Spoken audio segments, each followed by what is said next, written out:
తాకట్టులో ఉన్న బంగారాన్ని విడిపించి ఆ రోజు ఆన్లైన్ రేటుకే మేము కొంటాం. Sharma gold company. నమస్కారం, వెల్కమ్ టు సుమన్ టీవీ. నేను గీతాంజలి. ప్రస్తుతం మనతో పాటు ప్రముఖ జ్యోతిషులు బ్రహ్మశ్రీ నందిబెట్ల శ్రీహరి శర్మ గురువు గారు ఉన్నారు. వారితో మాట్లాడదాం. గురుగారు నమస్కారం అండి. వాగర్థ వివ సంపృక్తౌ వాగర్థ ప్రతిపత్తయే జగతః పితరౌ వందే పార్వతీ పరమేశ్వరౌ. సదాశివ సమారంభాం శంకరాచార్య మధ్యమాం అస్మదాచార్య పర్యంతం వందే గురు పరంపరాం. ఆదిత్యాయ చ సోమాయ మంగళాయ బుధాయ చ గురు శుక్ర శనిభ్యశ్చ రాహవే కేతవే నమః. శృంగేరి జగద్గురు పీఠాధిపతులకి కంచి పీఠాధిపతులకి నమస్కారములు తెలియజేసుకుంటూ కార్యక్రమాన్ని ప్రారంభిద్దాం. గురుగారు, కామెంట్స్ లో చాలా క్వశ్చన్స్ వస్తూ ఉంటాయి.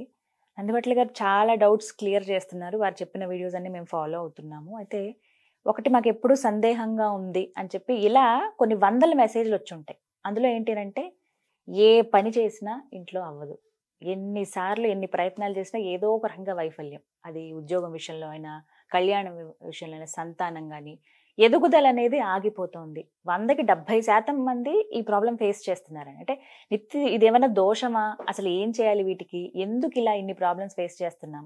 మా తండ్రులు తాతలు వాళ్ళు బాగున్నారు, నా తరం నుంచి వచ్చేటప్పటికి నా పిల్లలకి ఒక ప్రాబ్లం లాగా క్రియేట్ అయిపోయింది, ఏం జరిగిందో తెలియట్లేదు, ఎన్ని పూజలు చేస్తున్నా ఫలితం ఉండట్లేదు. ఇలా చాలా మంది కామెంట్ పెట్టారండి. అసలు వీటికి కారణాలు ఏంటి? ఏమైనా దోషమా? ఎందుకు ఇలా జరుగుతుంది ఒక వ్యక్తి జీవితంలో? చాలా మంచి ప్రశ్న వేశారమ్మా గీతాంజలి గారు. ఎందుకనంటే ప్రస్తుతం ఉన్నటువంటి సమాజంలో ఈ పట్టి పీడిస్తున్నటువంటి అనేక దోషాలు ఇప్పుడు మానవులు అనుభవిస్తున్నారమ్మా. ఒక 30 సంవత్సరాల క్రిందటి వరకు మీరన్నట్టుగా తాత ముత్తాతల తరంలో కానీ వాళ్ళ తరంలో కానీ ఎక్కడా సమస్యలు అనేటువంటివి లేకుండా ప్రశాంతకరమైన జీవితాన్ని అనుభవిస్తున్నప్పుడు, ఇప్పుడు పిల్లలు పుట్టి ఆ పిల్లలు పెంచి పెద్ద చేసి ఉద్యోగస్తులైన తర్వాత చదువు తగ్గ ఉద్యోగం రాక, అలాగే ఉద్యోగం ఉన్న అన్ని అర్హతలున్న వివాహాలు కాక, వివాహమైన సంతానం కలక్క, అనేక రకాలుగా తీవ్ర మనోవేదనకి తల్లిదండ్రులు, ముఖ్యంగా పిల్లలు కూడా తాము చదివిన చదువుకి మంచి ఉద్యోగం రాక, పక్క వాళ్ళు సాధారణంగా ఉన్నవాళ్ళు ఉన్నతమైనటువంటి భవిష్యత్తు ఉంటే మనకెందుకు రాలేకపోతుంది అని చెప్పి ఆలోచన చేసేటువంటి వాళ్ళు చాలా మంది ఉన్నారమ్మా ఇప్పుడు సమాజంలో. వాటన్నిటినీ కూడాను పట్టి పీడిస్తున్నటువంటి దోషాలు కొన్ని ఉన్నాయి. జాతక చక్రంలో ఇప్పుడు ప్రభావితం అవుతున్నాయి. ఆ దోషాలు ఇప్పుడు మానవుల్ని ప్రభావితం చేస్తున్నాయి. ఎలాంటివి ఉంటాయండి? చాలా ఉంటాయమ్మా. ముందుగా అసలు ఈ దోషాలు అప్పుడు పట్టి పీడించలేదు. తాత ముత్తాతలు తండ్రుల తలంలో పీడించినటువంటి దోషము ఇప్పుడు ఎందుకు పట్టి పీడిస్తుందంటే రూట్స్ లెవెల్లో మనం ఆలోచించాలి. ఒకప్పుడు తండ్రి తరం వరకు కూడా, అంటే మన తండ్రి తరం వరకు కూడా పెద్దల ఆధీనంలో వాళ్ళ యొక్క జీవితాలు, మన జీవితాలన్నీ పెద్దల ఆధీనంలో వెళ్ళిపోయాయి. ఇప్పుడు స్వతంత్రంగా పిల్లలు స్వతంత్ర నిర్ణయాలు తీసుకోవడం వల్ల వాళ్ళు పుట్టినటువంటి సమయానికి ఉన్నటువంటి గ్రహాలు వాళ్ళని ఇప్పుడు కంట్రోల్ చేస్తున్నాయి. పెద్దల ఆధీనం అనేది తగ్గింది. గ్రహాలు నేరుగా మానవుల జీవితాన్ని ఇప్పుడు కంట్రోల్ చేస్తున్నాయి. కాబట్టి ఆ గ్రహాలు ఇచ్చేటువంటి అశుభ ఫలితాలతో ఇప్పుడు చాలా మటుకు సతమతం అవుతున్నారు. అప్పుడు పెద్దల ఆధీనం ఉండడం వల్ల పెద్దరికం అనగా గురువు ఉన్నటువంటి నవగ్రహాల్లో పెద్దరికని వహించే గ్రహము గురువు. కాబట్టి గురువు ఆధీనంలో చల్లగా ఉన్నారు, అంటే పెద్దల ఆధీనంలో చల్లగా బతికారు. ఎప్పుడైతే గురువు తప్పుకున్నాడో మిగతా గ్రహాల ప్రభావం ఉన్నది. అనగా ఇంట్లో కూడా చూడండి అమ్మా, ఇంటి యజమాని గట్టిగా ఉన్నంత వరకు ఎవ్వరు కూడా ఒక మాట అన్నారు. యజమానే బలహీనుడైపోతే దారిన పోయే దానయ్య కూడా ఒక మాట అనిపోతాడు. ఇప్పుడు వాళ్ళ జాతకాలకి అన్వయించుకుంటే పిల్లల జాతకంలో ఇటువంటి పరిస్థితి అనేటువంటిది ఇప్పుడు చాలా మందికి ఉంది. ముందుగా ఈ దోషాలు ఏవైతే ఉన్నాయో కొన్ని రకాల దోషాలు మాత్రం మానవుల్ని ఖచ్చితంగా తరతరాలుగా ప్రభావితం చేస్తుంటాయి. తరాలుగా ప్రభావితం చేస్తూ వస్తూ కాచుకొని కూర్చొని ఉన్నాయి, పడగ విప్పిన పాములాగా ఉండి కాటు వేయడానికి. సమయం సందర్భం వచ్చినప్పుడు ఆ దోషాలతో ఇబ్బంది పడుతున్నారు. ఆ దోషాల వల్ల ఎటువంటి ఇబ్బందులు కలుగుతాయి? ముఖ్యంగా తల్లిదండ్రుల మాటలు పిల్లలు వినరు, వాళ్ళు స్వతంత్రించి నిర్ణయాలు తీసుకుంటారు.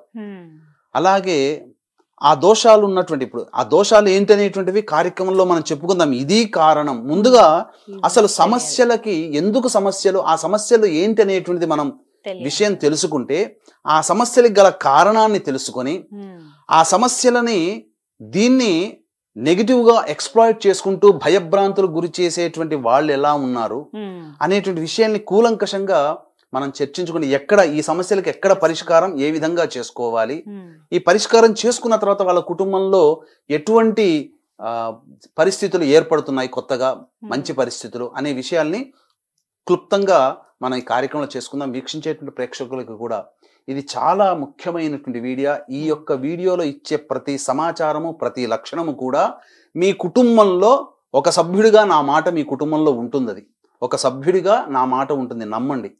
కాబట్టి మొదలు సమస్యలు ఎలా వస్తాయి ఈ దోషాల వల్ల తెలుసుకుందాం అమ్మా. కుటుంబంలోని వాళ్ళు మందులకి నయం కాని రోగాలతో బాధపడుతుంటారు. డాక్టర్ల దగ్గరికి వెళ్తే డయాగ్నోస్ చేస్తే అంతా బాగుంటుంది, కానీ ఏదో ఒక అనారోగ్యంతో బాధపడుతుంటారు. కుటుంబంలోని వ్యక్తులు తరచూ నరదృష్టి, నరఘోష, ప్రయోగ బాధలకి గురవుతూ ఉంటుంటారు.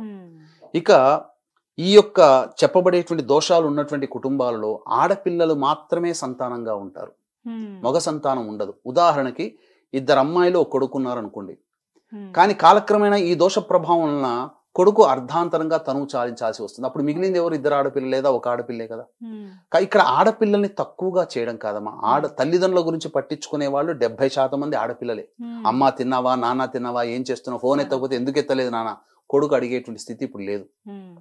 కాబట్టి తల్లిదండ్రులను చూసుకునేది ఆడవాళ్ళే. కాకపోతే ఆడపిల్లలు ఉండడం ఎందుకు దోషం అనంటే, వివాహం అయిన తర్వాత ఎవరో ఒక అయ్యకి దానం చేస్తారు కాబట్టి వాళ్ళ వంశం ముందుకెళ్ళదు, నిర్వంశం అయిపోతుంది. అలాగే ఈ దోషం ఉండడం వల్ల ఇంటర్ కాస్ట్, ఇంటర్ రిలీజియన్ మ్యారేజ్లు అవుతాయి. కాబట్టి ఎవరి కుటుంబంలోనైతే పిల్లలలో ఇంటర్ కాస్ట్, ఇంటర్ రిలీజియన్ మ్యారేజ్లు అయ్యాయి అనంటే ఖచ్చితంగా ఆ ఇంట్లో ఆ యొక్క దోషం ఉన్నట్టే లెక్క. ఇక తరువాత ఈ దోషం ఉన్నటువంటి కుటుంబాల్లో శారీరక, మానసిక లోపాలతో పిల్లలు జన్మిస్తుంటారు. ఈ దోషం ఉన్నటువంటి కుటుంబాలలో లివర్ ఫెయిల్యూర్, కిడ్నీ ఫెయిల్యూర్, క్యాన్సర్తో బాధపడుతూ ఉంటుంటారు. ఏ కుటుంబంలోనైతే ఎన్నో రకాల జబ్బులు ఉన్నాయమ్మా.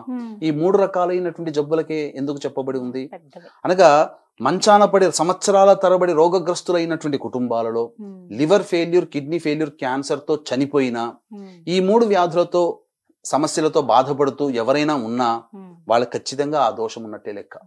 అలాగే సంఘ విద్రోహకర శక్తులతో చేతులు కలిపి కారాగార వాసమైనటువంటి కుటుంబాలు కొన్ని ఉంటాయి కదా. ఇది అత్తగారింటికి వెళ్ళినట్టుగా జైలుకి వెళ్ళొస్తూ ఉంటుంటారు.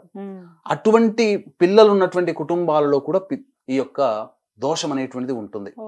ఇక అంతేకాకుండా ఈ దోషం ఉన్నటువంటి కుటుంబాలలో ఇంకా ఎలా గుర్తించాలి, మాకు ఇవన్నీ ఏం లక్షణాలు లేవండి అని అంటారు, కానీ కొన్ని లక్షణాలు ప్రత్యక్షంగా కనిపిస్తూ ఉంటుంటాయి. ఏంటనంటే, ఇంట్లో జిల్ల పురుగుల బెడద, బొద్దింకల బెడద ఎక్కువగా ఉంటుంది. నల్లాలు కొత్తవిగా మార్చిన వారం బాగుంటాయి, మళ్ళీ బొట్లుగా నీరు కారుతూ ఉంటుంది. అలాగే గోడలకి క్రాక్స్ ఎక్కువగా వస్తుంటుంటాయి. ఇవి సర్వసాధారణం. అంటే 100కి 75% మంది కుటుంబాలలో ఈ దోషాలు ఉన్నట్టే లెక్క. ఇంకా ఈ దోషం ఉన్నటువంటి కుటుంబాలలో పిల్లలకి పెళ్లిళ్ళు కావు. ఎంత అందంగా ఉంటారు పిల్లలు, కానీ సంబంధాలు కుదరవు. ఎంతో గొప్ప జాబులు, ₹1,00,000 సంపాదిస్తున్న పిల్లని ఇవ్వడానికి ఎవరు రెడీగా ఉండరు. ఈ దోషం ఉన్నటువంటి కుటుంబాల్లో పెళ్ళైనా కానీ సంతానం కలగదు. IVF ట్రీట్మెంట్ అన్ని డాక్టర్ దగ్గర పోతారు, మంచిగా ఆనందంగా ఉండండి అయ్యా మీకు సంతానం కలుగుతుంది అని చెప్తారు, కానీ సంతానము కలగదు. అలాగే ఈ దోషం, ఇప్పుడు చెప్పుకోబోయేటువంటి దోషం ఉన్నటువంటి కుటుంబాల్లో తరచూ డైవోర్సులు అవుతూ ఉంటుంటాయి. అలాగే ఎవరైతే కరోనాలో చనిపోయి ఉన్నారో వాళ్ళందరికీ కూడా ఈ దోషమే ఆపాదించబడి ఉంటుంది. అలాగే ఎంతో గొప్పగా కోట్లు సంపాదించి ఒక అనాలోచిత, ఒక అత్యాశకి పోయి ఒక చోట ఇన్వెస్ట్మెంట్ చేస్తారు, నష్టపోతారు. లేదా తెలిసిన వాళ్ళకి డబ్బు ఇస్తారు, ఇక తిరిగి రావు. ఇక ఎంత దేవుణ్ణి ప్రార్థించినా ఆ దేవతానుగ్రహం కలగలేదు, అసలు తిరగని చెట్టంటూ లేదు, మొక్కని దైవం అంటూ లేదు అని చెప్పి వాపోతుంటారు, దేవుడు కరుణించలేదు అన్నప్పుడు. ఈ దోషము, చెప్పుకోబోయే దోషం ఇంట్లో గనక ఉంటే మీరు అంటే ఇప్పటి వరకు ఎన్నో పూజలు చేసింటారు, ఒక్క దేవుడు కరుణించలేదు అని వాపోతుంటారు కదమ్మా. ఎందుకనంటే ఇప్పుడు చెప్పుకోబోయే దోషం గనక ఇంట్లో గనక ఉన్నట్లయితే ఆ ఇంటి గుమ్మం దగ్గరనే ఆ యొక్క పూజా ఫలితం ఆగిపోతుంది. ఎప్పుడైతే ఇంట్లో తిష్ట వేసిన ఆ దోషం తొలగిపోతుందో ఆ యొక్క పూజా ఫలితం అంతా ఇంట్లోకి చేరి వాళ్ళ ఇంట్లో మంచి జరుగుతుంది. అందుకనే ఈ దోషం క్లియర్ అవ్వగానే సంబంధించినటువంటి శుభ లక్షణాలన్నీ, వాళ్ళు ఏ కోరికతో పూజలు చేశారో ఆ కోరికలన్నీ సిద్ధిస్తూ ఉంటాయి. ఈ దోషం ఇంట్లో ఉండడం వల్ల ఆ కోరికలు నెరవేరవు, అందుకనే పూజా ఫలితాలు దక్కవు. కాబట్టి ఆ దోషాన్ని తొలగించుకుంటే ఈ పూజా ఫలితం వాళ్ళకి అందుబాటులోకి వస్తుంది. అంతేకాకుండా ఇప్పుడు వీక్షించేటువంటి ప్రేక్షకుల్లో సపోజ్ ఒక 2005 సంవత్సరంలో వివాహం అయింది అనుకుందాం ఒకరికి. వాళ్ళతో పాటు వివాహమైన కొన్ని కుటుంబాలు ఉంటాయి.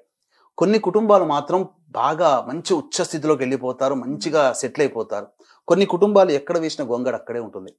ఉద్యోగం చేసినప్పుడు సంవత్సరం ఇంక్రిమెంట్ ఉండాలి కదా, వివాహం అయిన తర్వాత జీవితంలో ఎదుగుదల ఉండాలి కదా, ఎదుగుదల లేకుండా ఉండిపోయారు అంటే అటువంటి కుటుంబాలలో పితృదోషం ఉంటుంది.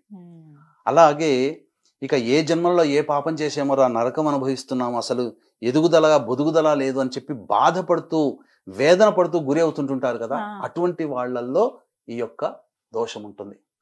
కాబట్టి ఈ దోషాలలో ఉన్నటువంటి కుటుంబాలలో ముఖ్యంగానమ్మా తరచూ ఒక కుటుంబంలో సపోజ్ ఒక 30 ఏళ్ల కిందట బాబాయో లేకపోతే పిన్నమ్మనో మేనత్తనో సూసైడ్ చేసుకున్నారు, లేదా యాక్సిడెంట్లో పోయారు. అది మళ్ళీ తిరిగి తర్వాత తరంలో కూడా ఇటువంటివి తగులుతూ ఉంటుంటాయి, రిపీటెడ్ గా ఇటువంటివి జరుగుతూ ఉంటుంటాయి. ఇటువంటి కుటుంబాలలో కూడా ఈ చెప్పుకోపోయే దోషం ఉంటుందమ్మా. కాబట్టి ఇన్ని రకాలుగా మానవుల్ని వేధిస్తుంది. ఎందుకంటే మనిషి బ్రతికేదే ప్రశాంతత కోసం, జీవితంలో ఎదగడం కోసం.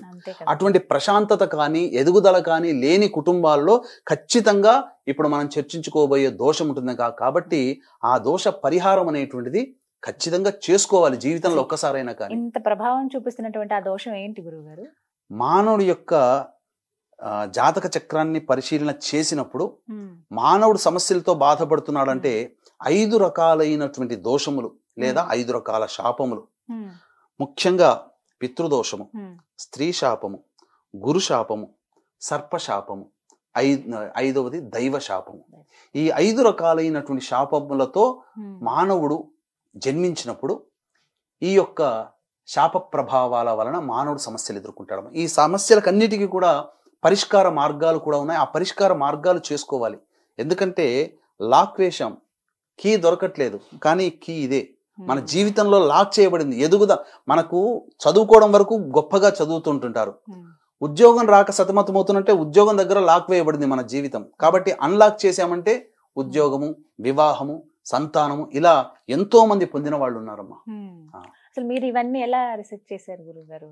అంటే నా ప్రస్థానం గురించి కనుక ఉంటే ఈ సాంప్రదాయమైనటువంటి వైదిక కుటుంబంలో జన్మించడం జరిగింది. చదువుకోవడం వరకు ఉన్నత చదువులు చదువుకున్నా చిన్నప్పటి నుంచి కూడా ఈ యొక్క సంబంధించినటువంటి సాంప్రదాయ విధానాల్లో తరచూ ఈ జ్యోతిష్యం గురించి అవగాహన పెంచుకోవడం ద్వారా, మానవుల సమస్యల్ని గురించి తెలుసుకోవడం ద్వారా చిన్నతనం నుంచే ఆ విధానంగా ఉండడం వల్ల ఒక ఏంటంటే స్వతంత్రమైనటువంటి ప్రతిపత్తితో జీవిస్తూ ఈ ప్రసార మాధ్యమంలో 2009లో డెబ్యూ అనమాట.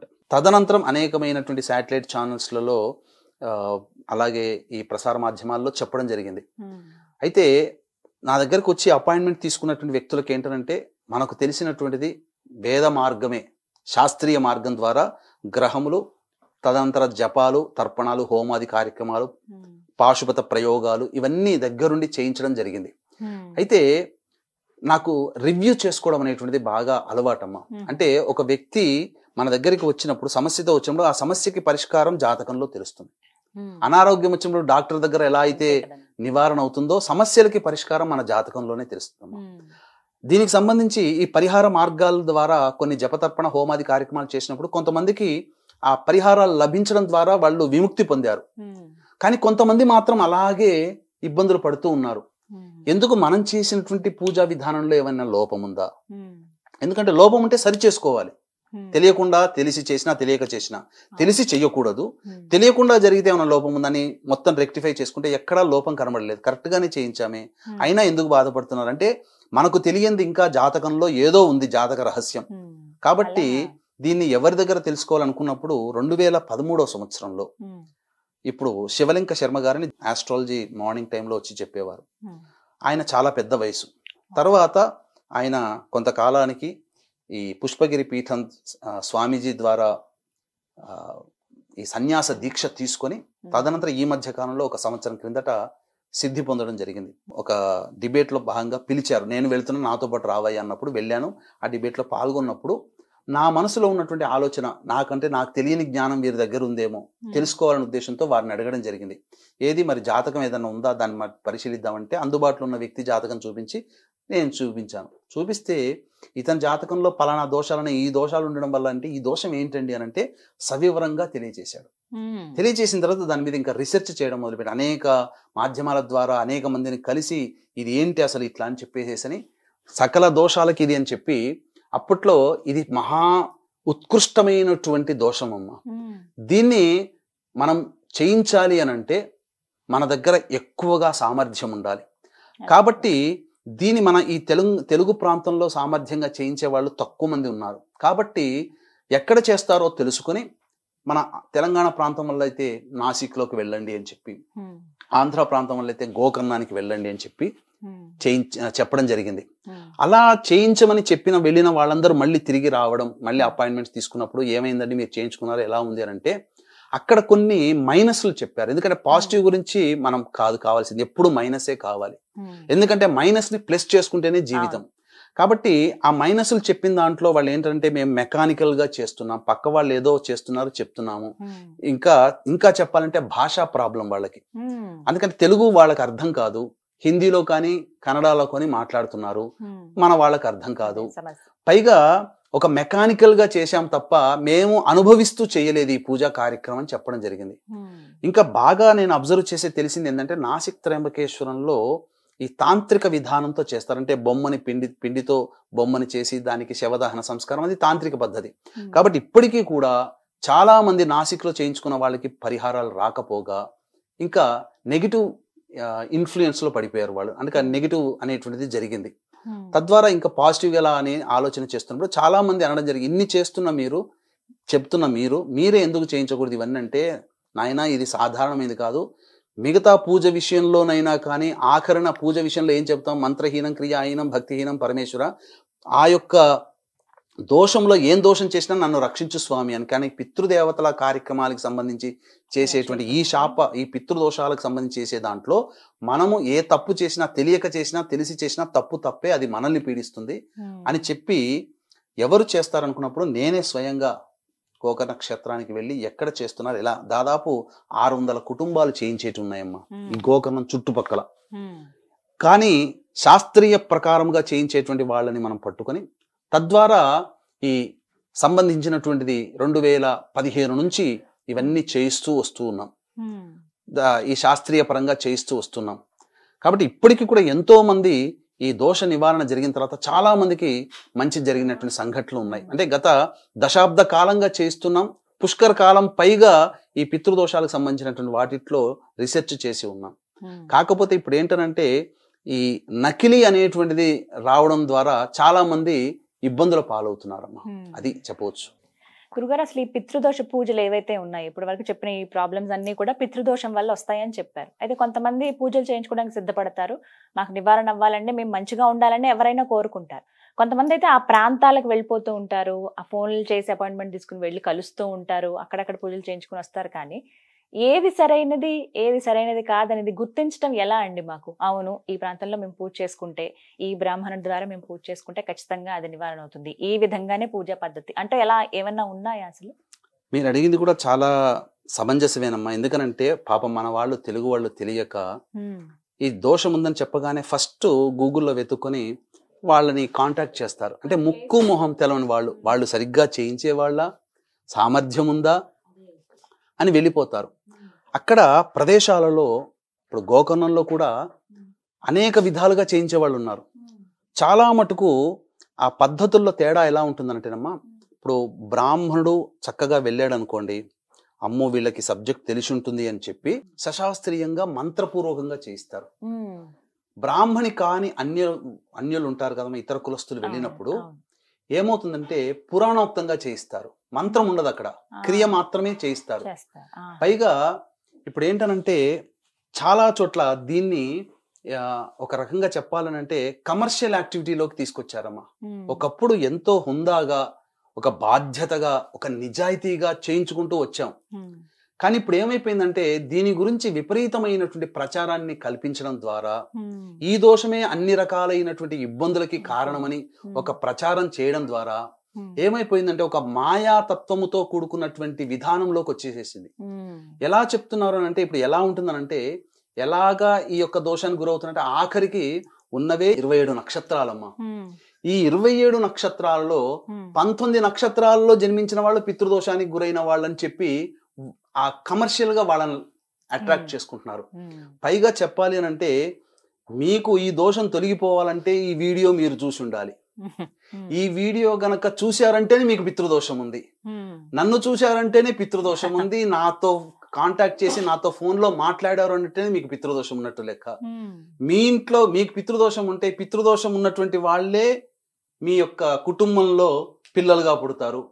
అలాగే పితృదోషం ఉన్నటువంటి పశుపక్షాదులకు కూడా పితృదోషాలని ఆపాదించి చివరికి ఎంత హీన స్థితికి దిగజారిపోయారంటే మన ఇంట్లో పెంచుకునే కుక్కలకి పిల్లులకు కూడా పితృదోషం ఉంటేనే మనకు ఆ పిల్లులకి ఈ సంబంధించినటువంటి జంతువులకి పాలిచ్చే జంతువులకి బర్రెలకి ఆవులకి కూడా పితృదోషం ఉంటేనే మన ఇంట్లో వస్తాయని ఇలా జనాల్ని మాయ ఒక రకంగా చెప్పాలంటే ఇక అది చూసిన వాడికి ఏంటంటే ఎలా అనిపిస్తుంది అంటే ఆహా ఈ వీడియో నేను చూశాను కాబట్టి నాకు ఉందేమో పితృదోషం అనే భ్రమలోకి వెళ్ళిపోయి ఇక దాన్ని అవసరం ఉన్నా లేకపోయినా జాతకం ఉన్నా లేకపోయినా ఆ చేయించుకోవాలి, లేకపోతే ఇంకా దోషం పెరిగిపోతుందేమో. ఇంకా చెప్పాలి అంటే ఈ వీడియో చేసి అంటే ఎలాగా మనుషులని మభ్య పెడుతున్నారంటే ఈ వీడియో చూసిన తర్వాత కూడా నువ్వు పితృదోషం చేసుకోలేకపోతే నీ కర్మ తీరనట్టు.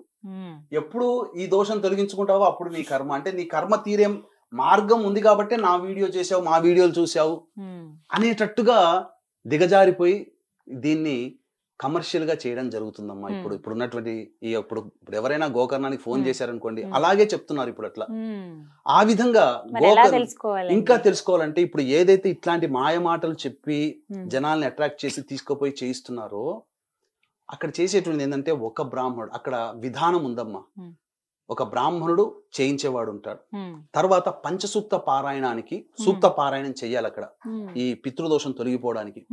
ఈ సూక్త పారాయణం చేసేటప్పుడు కనీసం 2 లేదా 3 బ్రాహ్మణులు ఒక్కొక్క వ్యక్తికి ఆ విధంగా పారాయణం చేయాలి, ఒక్కొక్క వ్యక్తికి కేటాయించాలి ఎవరైతే చేయిస్తారో.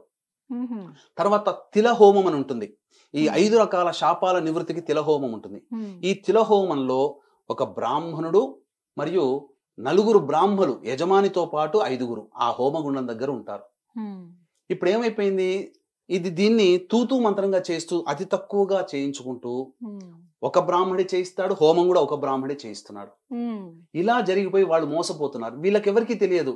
ఈ మాయ మాటలు నమ్మిపోవడం వల్ల ఇబ్బందులు అనేటువంటి కలుగుతున్నాయమ్మా. అసలు విధానంగా చెప్పాలంటే మోక్షనారాయణ బలి పూజ మొట్టమొదటిగా గణపతి సంకల్పము, తర్వాత ప్రేత సంకల్పము, తర్వాత ఈ యొక్క మంటపారాధన చేసిన తర్వాత బ్రహ్మ విష్ణు మహేశ్వర సవితృ యమ దేవతారాధన చేసిన తర్వాత ప్రేతావాహన చేసి ప్రేత తర్పణం జరిపించుకొని తదనంతరం త్రిపిండి శ్రాద్ధము వహించుకొని ఈ త్రిపిండి శ్రాద్ధము తర్వాత సూక్త పారాయణం జరిపించుకొని తదనంతరం ఈ యొక్క తిలాహోమం అనేటువంటిది చేసుకోవాలి. కాబట్టి ఈ విధంగా చేసుకున్న తర్వాతనే వాళ్ళకి పితృదోషము, మాతృశాపము, స్త్రీ శాపము, గురు శాపము, దైవ శాపము, సర్పశాపముల నుంచి పూర్తిగా విముక్తి కలుగుతుంది.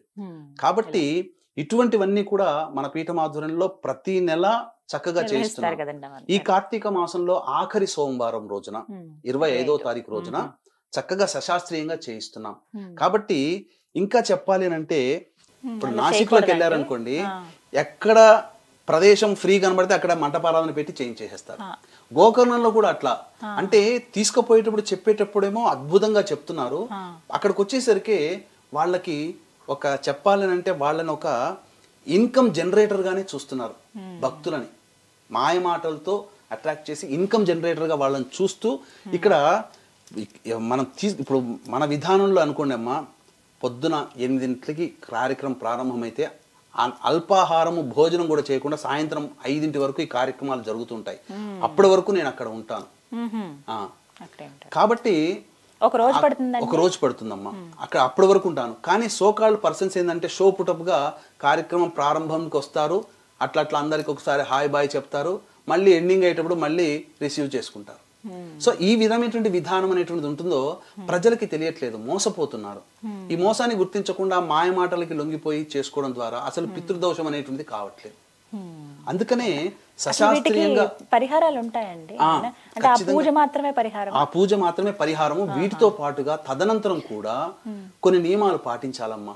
అమావాస్య తిథులలో పితృతర్పణాలు చేసుకోవడం, స్వయంపాక దానం చేసుకోవడం, అభ్యాగతులకి అన్నాది కార్యక్రమాలు చేసుకోవడం, అలాగే ఈ యొక్క అమావాస్య రోజున గోవుకి సంబంధించి భోజన పదార్థం అంటే అన్నం కాదు, అవి తినేటువంటి వస్తువులు, కాయగూరలు, ఆకుకూరలు పెట్టడము.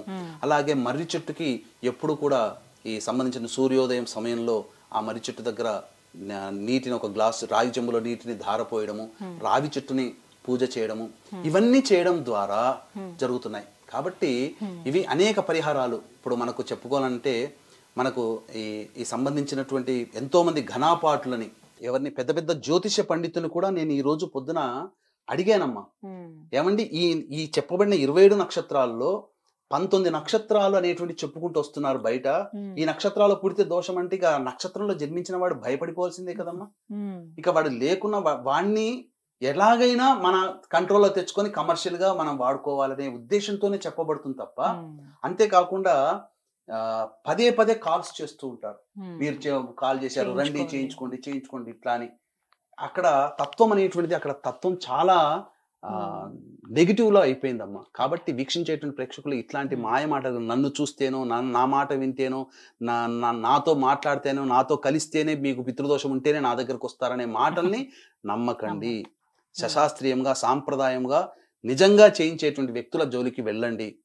అంతవరకు హామీ ఇస్తాను. ఎందుకంటే ప్రసార మాధ్యమంగా ఒక్కటి మాత్రము హామీ ఇవ్వగలను, తెలిసి చేసినా తెలియక చేసినా తప్పు తప్పే. ఆ దోషము అన్ని దోషాలలోకెల్లా ఈ పితృదోషము చాలా ప్రభావవంతమైంది.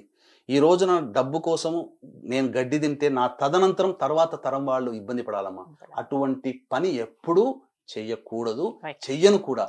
కాబట్టి అవకాశం ఉంటే చక్కగా గోకర నక్షత్రంలో మీకు నమ్మకం అంటేనే వెళ్ళి చేయించుకోండి. లేదు మాకు అక్కడ నమ్మకం లేదండి, ఎవరు చేస్తాం, ఫోన్ చేస్తాం కానీ ఎవరు చేస్తారో లేదో తెలియదు, ఎలాంటి వారు చేస్తారో లేదో అన్నప్పుడు ప్రతి నెల మన పీఠం ఆధ్వర్యంలో జరుగుతుంది. ఈ కార్తీక సోమవారం ఆఖరి సోమవారం రోజున చక్కగా ఇక్కడ నుంచి హైదరాబాద్ నుంచి 24వ తారీఖు రోజున బయలుదేరుతున్నాం. అందులో మీరు పాలు పంచుకోవచ్చు.